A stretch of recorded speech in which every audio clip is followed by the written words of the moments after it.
কলকাতা পুরসভা 188 হরিশ মুখার্জি রোডের এই বাড়িতে নোটিশ দিয়েছে এবং এই নোটিশ দেওয়া হয়েছে লিভস অ্যান্ড বাউন্ডস প্রাইভেট লিমিটেডের নামে এবং কলকাতা পুর আইন যে রয়েছে তার 401 ধারাতেই নোটিশ দেওয়া হয়েছে এবং এখানে যেটা বলা হয়েছে যে অবৈধ অংশ রয়েছে সেটাকে 7 দিনের মধ্যে ভেঙে ফেলতে হবে অথবা কেন করা হলো, ডেভিয়েশন কেন হলো সেইটা জানাতে হবে।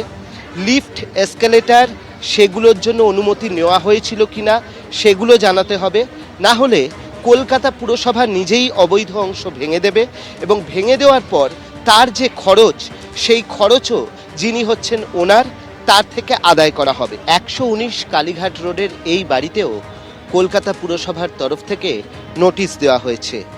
401 এই ধারায় নোটিশ দেওয়া হয়েছে এবং যেখানে একইভাবে বলা হয়েছে যে অংশে অবৈধ নির্মাণ রয়েছে সেই নির্মাণ ভেঙে ফেলতে হবে 7 দিনের মধ্যে অথবা কেন করা হলো তার কারণ দেখাতে হবে অথবা এই দুটো যদি না হয় তাহলে সেক্ষেত্রে কলকাতা পুরসভা কিন্তু সেটাকে ভাঙবে এবং তার খরচও নেওয়া হবে এখানে যিনি মালিক রয়েছেন তার কাছ থেকে। এবং এটা লিভস অ্যান্ড বাউন্সের নামেই এই চিঠিটা করা হয়েছে। যে নোটিশ আমরা দেখতে পাচ্ছি, যে নোটিশ আমাদের রয়েছে সেখানে খুব স্পষ্ট করে লেখা রয়েছে যে এই যে এখানে রয়েছে 119 Kalighat road leaves and bounce, তার নামে কিন্তু নোটিশ ইস্যু করেছে কলকাতা পুরসভা।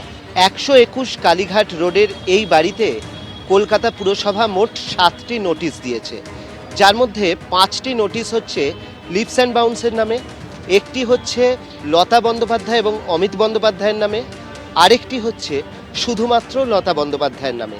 প্রত্যেকটা নোটিশই হচ্ছে 401 এই ধারাতে দেওয়া হয়েছে, যেখানে একইভাবে বলা হয়েছে যে এখানে যে অবৈধ নির্মাণ আছে সেই নির্মাণের হয় কারণ দর্শাতে হবে, নয় ভেঙে ফেলতে হবে, নয় কলকাতা পুরসভা নিজেই ভেঙে ফেলবে এবং ভেঙে ফেলে তার খরচ এখানে যিনি দায়িত্বে রয়েছেন, যিনি মালিক রয়েছেন তার থেকে আদায় করা হবে। অর্থাৎ অভিষেক বন্দ্যোপাধ্যায়ের 17টি ঠিকানায় কলকাতা পুরসভা নোটিশ পাঠিয়েছে, যেখানে অভিষেক বন্দ্যোপাধ্যায়ের মা বাবার ঠিকানা লিভস অ্যান্ড বাউন্সের ঠিকানায় নোটিশ পাঠানো হয়েছে। এরই পাশাপাশি প্রেমেন্দ্র মিত্র সরণির 3টি ঠিকানায় নোটিশ পাঠিয়েছে কলকাতা পুরসভা। প্রেমেন্দ্র মিত্র সরণি অর্থাৎ প্রাক্তন মুখ্যমন্ত্রীর বাড়ির যে গলি, সেখানে 3টে প্রেমিসেস রয়েছে, যেখানে 3জন এসএসসিকে নোটিশ দিয়েছে কলকাতা পুরসভা। এর মধ্যে আমরা যেরকম দেখতে পাচ্ছি 46 বি প্রেমেন্দ্র মিত্র সরণি, সেখানে হচ্ছে লতা বন্দ্যোপাধ্যায় এবং অমিত বন্দ্যোপাধ্যায় তাদের নামে নোটিশ করা হয়েছে। তার ঠিক উল্টো দিকেই রয়েছে এই 29 এ প্রেমেন্দ্র মিত্র সরণি, এখানেও কিন্তু লতা বন্দ্যোপাধ্যায় অমিত বন্দ্যোপাধ্যায়ের নামে একটা নোটিশ করা হয়েছে। এবং এখান থেকে যদি আমরা আরেকটু এগিয়ে যাই তাহলে আমরা দেখতে পাবো আরেকটি এখানে বিল্ডিং রয়েছে, যে বিল্ডিং হচ্ছে 29 সি প্রেমেন্দ্র মিত্র সরণি।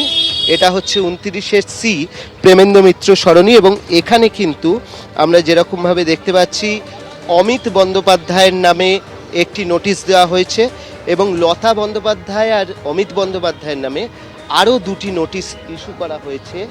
401 যে ধারা রয়েছে সেই ধারাতে করা হয়েছে।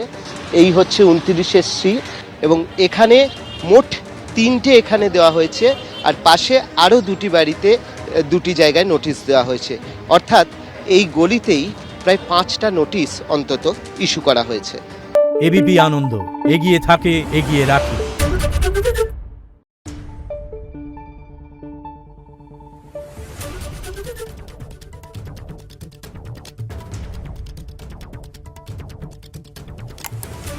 Thank you.